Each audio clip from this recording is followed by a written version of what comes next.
Hello everyone, स्वागत है आप सभी का द पॉलिटेक्निक क्लासेस में। हम सभी आज स्टार्ट करने वाले हैं इंजीनियरिंग ग्राफिक्स, जो कि आप सभी को पढ़ना है सेकंड सेमेस्टर में।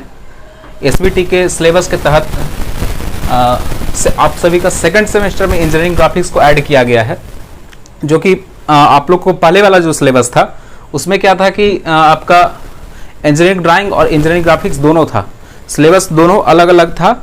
और इसी में से ये जो आपको यहाँ पे 5 यूनिट्स दिखाई दे रहा है, इसके 5 यूनिट्स में से कुछ सिलेबस आपके फर्स्ट सेमेस्टर में पढ़ने थे और कुछ इसमें से जो सिलेबस था आपका वो सेकंड सेमेस्टर में पढ़ना था। लेकिन इस बार थोड़ा सा इसको मॉडिफिकेशन करके उन सारे सिलेबस को कुछ को रिमूव कर दिया गया है और कुछ नई चीज़ों को इसमें ऐड भी किया गया है।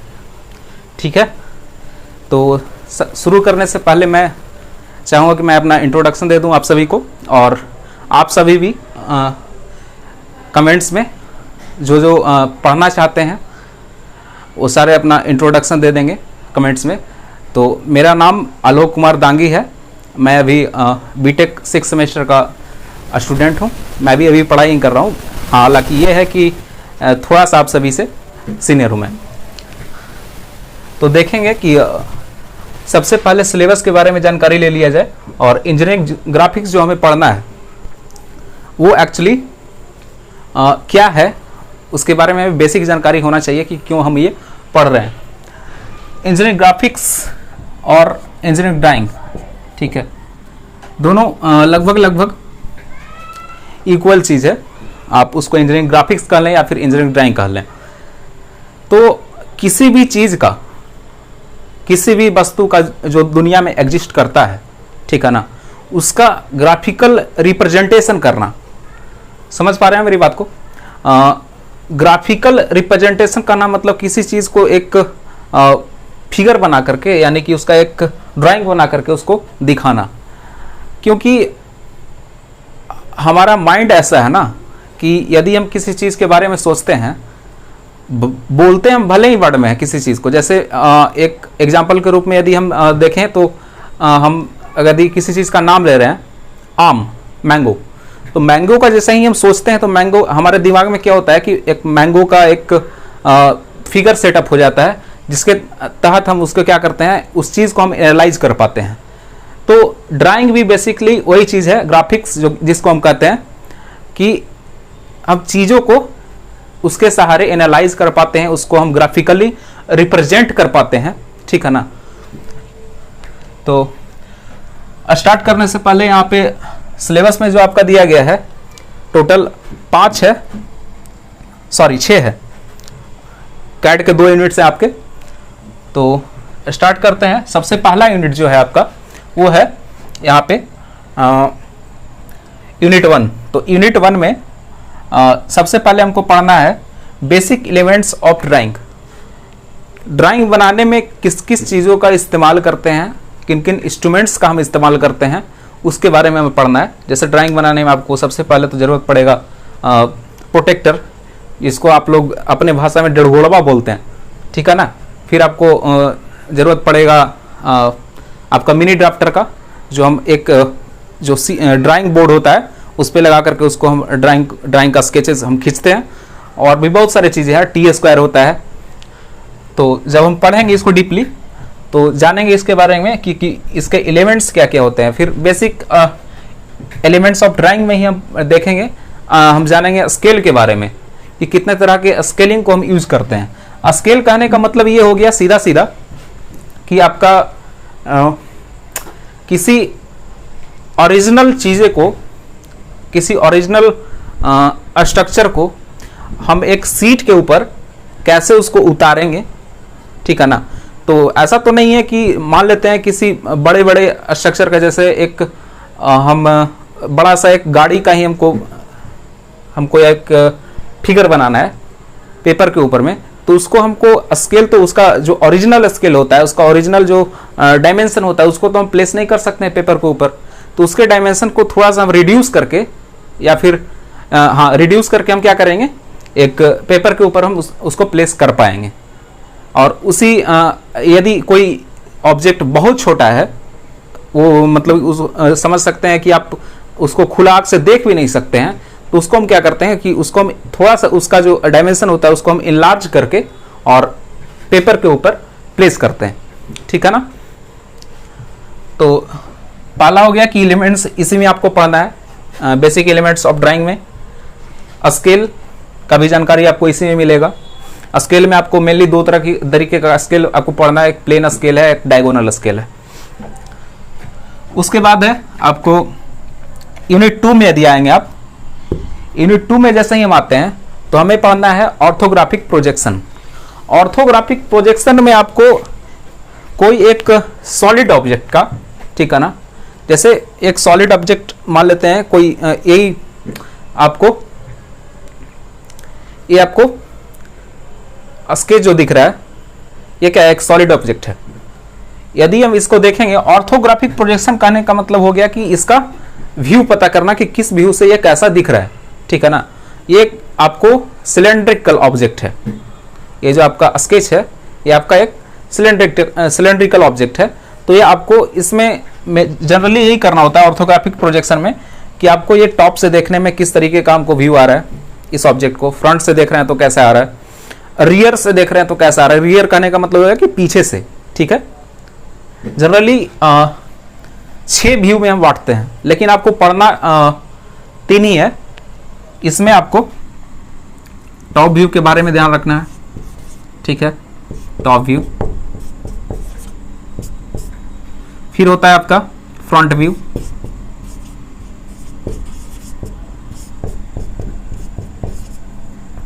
ठीक है, और नेक्स्ट है आपका साइड व्यू।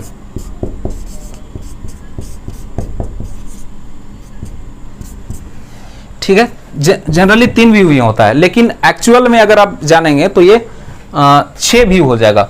अगर हम टॉप को यदि हम इसको यदि बढ़ाएंगे तो टॉप से ऊपर से तो देख ही रहे हैं, और जो नीचे का जो आपका व्यू रहेगा वो उसको हम बॉटम व्यू कहते हैं। तो टॉप के साथ बॉटम आएगा, वो सिमिलर होगा लगभग। यदि ऑब्जेक्ट आपका साइमेट्रिकल ऑब्जेक्ट है तो ये सारा चीज जो है आपका टॉप और बॉटम, मान लेते हैं कि इस सर्किल का ये जो सर्कुलर इसका जो टॉप सरफेस है इस ऑब्जेक्ट का वो तो सर्कुलर है, ठीक है।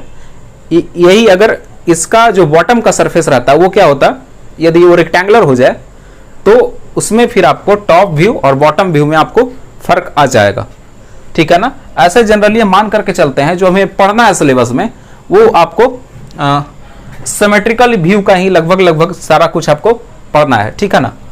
तो टॉप व्यू होगा, फिर आपको फ्रंट व्यू होगा।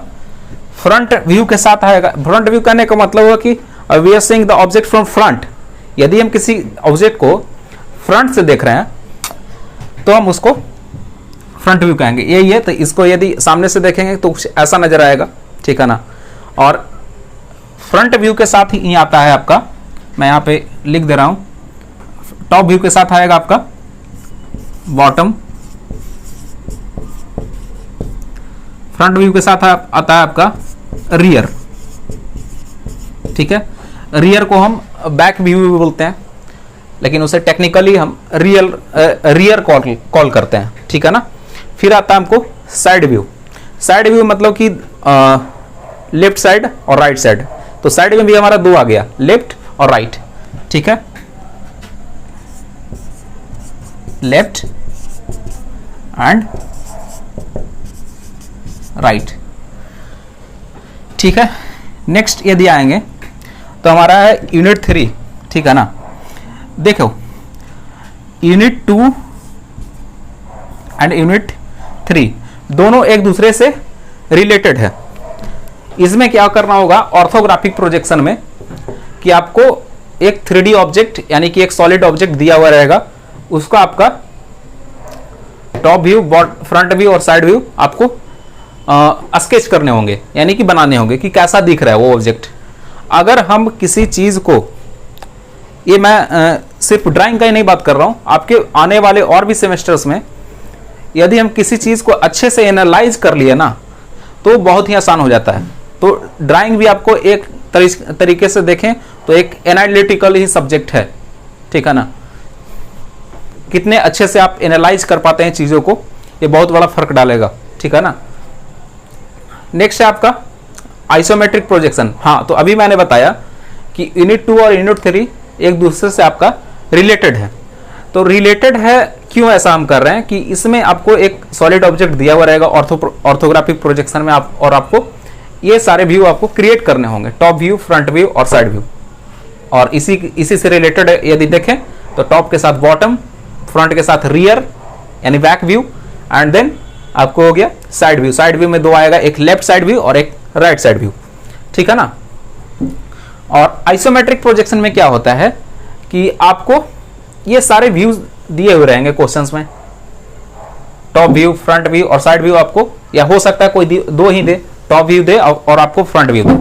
तो आपको इसके मदद से आपको एक सॉलिड ऑब्जेक्ट उसी पेपर के ऊपर आपको बनाना होगा, ठीक है ना। तो वो किस तरीके से बनेगा वो हम आने वाले सिलेबस जैसे ही आगे बढ़ेगा तो हम सारी चीजों को एक एक करके बारी बारी से देखेंगे, ठीक है। अब नेक्स्ट है आपको ये 3 यूनिट तो हो गया आइसोमेट्रिक प्रोजेक्शन। यूनिट 3 आएगा आपका, यूनिट 3 तो यहीं तक था, सॉरी ये गलत है यहाँ पे, यूनिट 4 कर लेना इसको, ये यूनिट आपका 5 हो जाएगा, ठीक है। यूनिट 4, यूनिट 5 एंड ये यूनिट 6 है, ठीक है। एंड नेक्स्ट है आपका यूनिट 4 जो कि है आपका free hand sketching. Free hand sketching कहने का मतलब हो गया कि तरह तरह के ब्रांचेज में जो भी हमें उसका ब्रांच का स्पेशलाइजेशन जो ऑब्जेक्ट होता है उसका हमें स्केचिंग करना। फ्री हैंड के मतलब कि सिर्फ और सिर्फ हैंड का इस्तेमाल करके, उसमें हमें किसी भी इंस्ट्रूमेंट का इस्तेमाल नहीं करना है। तो फ्री हैंड स्केचिंग में एक चीज आपको जो शायद कोई केयर नहीं करता है, वो यहाँ पे सिलेबस में लिख रखा है कि जो सिलेबस में आपका जो डिटेल दिया गया है फ्री हैंड स्केचिंग का, उसमें लिख रखा है कि this is that's all instruments are for mechanical engineering but the teachers can used branch wise objects for teaching. यानी कि हम ब्रांच वाइज जो भी हम एलिमेंट्स इस्तेमाल करते हैं इंजीनियरिंग में, उसको हम फ्री हैंड स्केचिंग में बताएं। लेकिन आपके सिलेबस में भी सिलेबस में तो दिया हुआ है, बट आपके एग्जाम में वो केयर नहीं करता कि किस ब्रांच, वो सारे का सारा जो आपका ब्रांच क्वेश्चन जो पूछेगा एग्जाम में, वो सारा रहता है आपको मैकेनिकल इंजीनियरिंग से रिलेटेड। यानी कि मैकेनिकल इंजीनियरिंग से रिलेटेड क्या हो सकता है, आपको नट हो जाएगा, ठीक है, वोल्ट हो जाएगा, इसी में और आएंगे तो आपको मिल सकता है और तरह तरह के इंस्ट्रूमेंट होता है। जैसे आपको इसी में नट बोल्ट में ही आपको फिर थ्रेडिंग करना है, किस तरीके से करते हैं, इन सारी चीज़ों को हम देखते हैं बेसिक एलिमेंट्स, या फिर जिसमें फ्री हैंड स्केचिंग में जो हमें पढ़ना होता है। तो ये सारा मैकेनिकल इंजीनियरिंग का ही आपको वो सारा ऑब्जेक्ट बनाने के लिए दे देगा, ठीक है ना। एंड देन हाँ सॉरी, नट बोल्ट एक होता है रेविट, इसको हम रिपीट भी बोलते हैं अपने भाषा में, ठीक है। और हाँ, तो ये कहा गया है सिलेबस में ब्रांच वाइज पढ़ाने को, ठीक है ना। तो मैं तो एक जो आपका सिलेबस में मैकेनिकल इंजीनियरिंग का आपको दिया हुआ है, सिलेबस में क्या क्या पढ़ना है, किन किन चीज़ों को हमको फ्री हैंड स्केचिंग के द्वारा हमको पेपर पे बनाने के लिए दिया गया है उसको, ठीक है ना। तो ब्रांच वाइज भी देखेंगे, जैसे इलेक्ट्रॉनिक्स इंजीनियरिंग हो गया, तो इलेक्ट्रॉनिक्स इंजीनियरिंग में हम क्या क्या उसका इंस्ट्रूमेंट इस्तेमाल करते हैं, क्या क्या उसमें छोटे छोटे मशीन्स होते हैं इलेक्ट्रॉनिक्स इंजीनियरिंग के, तो उसको भी हम इसमें बना करके देखेंगे फ्री हैंड स्केचिंग में, ठीक है ना। उस सारे हम सिलेबस वाइज कवर करेंगे। जैसे आप यदि मैकेनिकल इंजीनियरिंग के स्टूडेंट्स हैं तो उसके लिए तो कोई प्रॉब्लम ही नहीं है, क्योंकि सिलेबस में सारा मैकेनिकल इंजीनियरिंग का ही वो दिया गया है।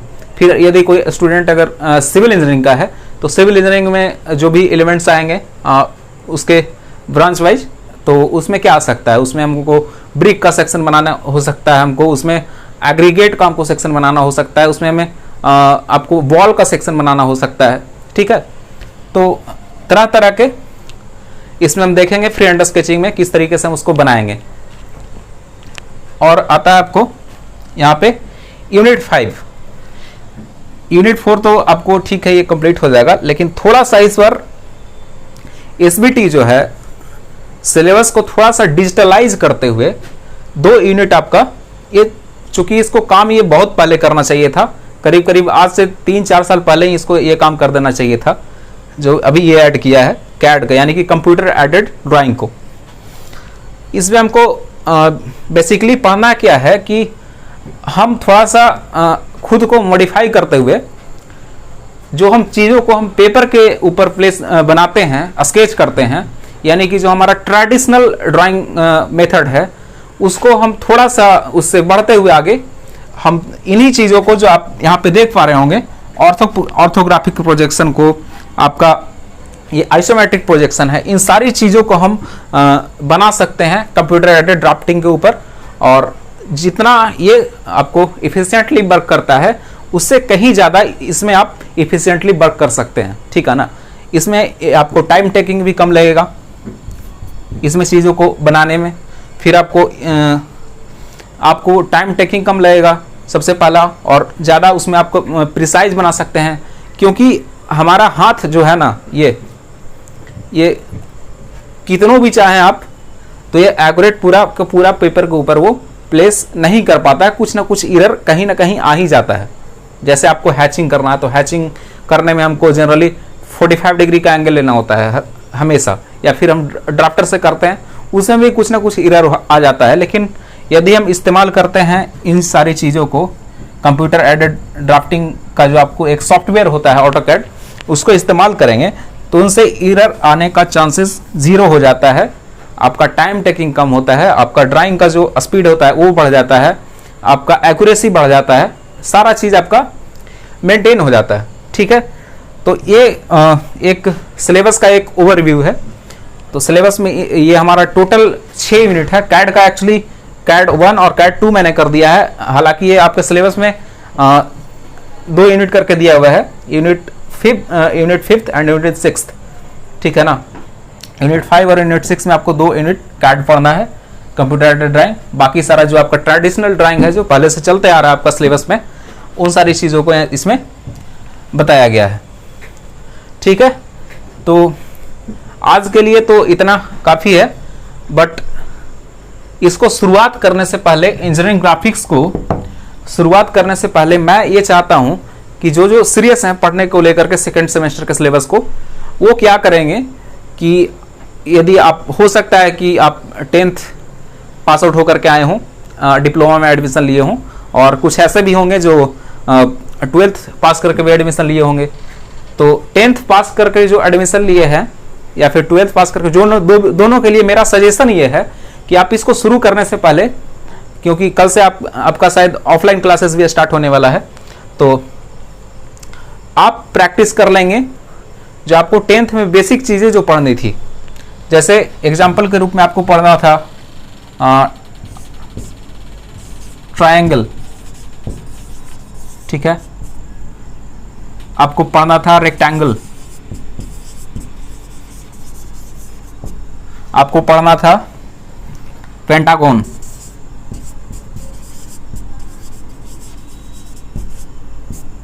आपको पढ़ना था कोन,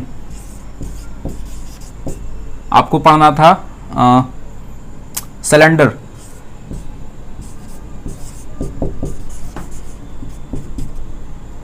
जो ये सारा चीज इसमें और भी है। इसमें आपको ट्रायंगल हो गया, रेक्टेंगल हो गया, फिर पेंटागन है, इसी के साथ आपको हेक्सागोन आएगा, इसी के साथ आपको ऑक्टागोन आएगा, कोण आएगा यानी कि शंकु, सिलेंडर यानी कि आपका बेलन, ठीक है ना। तो किस तरीके से हम इसको क्रिएट करते हैं, बनाते कैसे हैं, स्केच कैसे करते हैं, सारी चीज़ों को आपको आना चाहिए, ठीक है ना तो फिर मैं बताऊंगा ही सारा, जब मैं शुरू करने लगूंगा इन सारी चीज़ों को आपको, ऑर्थोग्राफिक प्रोजेक्शन और आइसोमेट्रिक प्रोजेक्शन, ये दोनों यूनिट्स में ये चीज़ें यूज होने वाली है।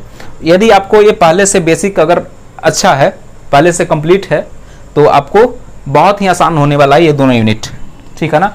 सिर्फ और सिर्फ हमको उसमें बस एंगल को इधर उधर करके उसको हमको बनाना होता है। लेकिन यदि ये पहले से बनाने आता है आपको, ट्रायंगल एंगल पे डिफरेंट एंगल्स पे कैसे उसको हम क्रिएट करते हैं प्रोटेक्टर के हेल्प से, या फिर आपको रेक्टेंगल क्रिएट करते हैं डिफरेंट एंगल से उसको फिर डिफरेंट कॉर्नर से, है ना, तो वो कैसे करते हैं वो भी कर लेंगे तो ज़्यादा बेहतर रहेगा।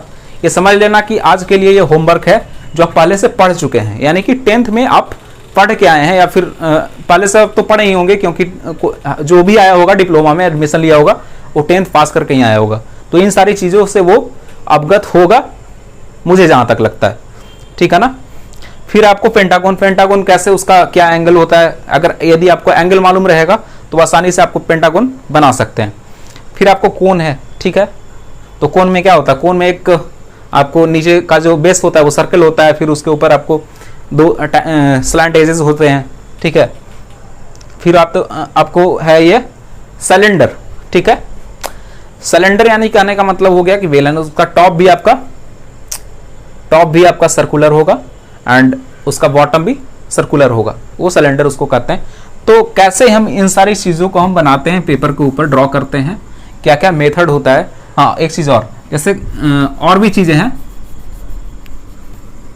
कि एक यदि इसमें इस तरह से आपका रेक्टेंगल बना हुआ है तो इसके अंदर, ठीक है, इसके अंदर आपको कैसे सर्कल क्रिएट करेंगे, ठीक है, कैसे आप इसके अंदर आप सर्कल क्रिएट करेंगे तीनों एजों से सटाते हुए, ठीक है ना, इसको हम कैसे क्रिएट करेंगे। या फिर पहले से यदि हमारा सर्कल बना हुआ है तो इसके अंदर हम एक रेक्टेंगल कैसे क्रिएट करते हैं, ये सारा चीज़ आपको 10th क्लास में पढ़ना है सारा। तो मैं यही कहना चाहूँगा कि आप सारे इन चीज़ों को प्रैक्टिस कर लें एक बार ड्राइंग स्टार्ट करने से पहले, तो ये ज़्यादा हेल्पफुल हो सकता है और समझने में आप ही को आसानी होगा, ठीक है। तो ठीक है, आज के बाद अभी के बाद हम नेक्स्ट क्लास में मिलेंगे, वहाँ हम स्टार्ट कर रहे होंगे आपका basic elements of drawing. Detail में जानेंगे कि हमको बेसिक एलिमेंट्स ऑफ ड्राइंग में क्या क्या पढ़ना है, फिर हम वहाँ से हम चीज़ों को एक सीक्वेंस में हम स्टार्ट करेंगे, ठीक है। तो आज के लिए इतना ही, धन्यवाद।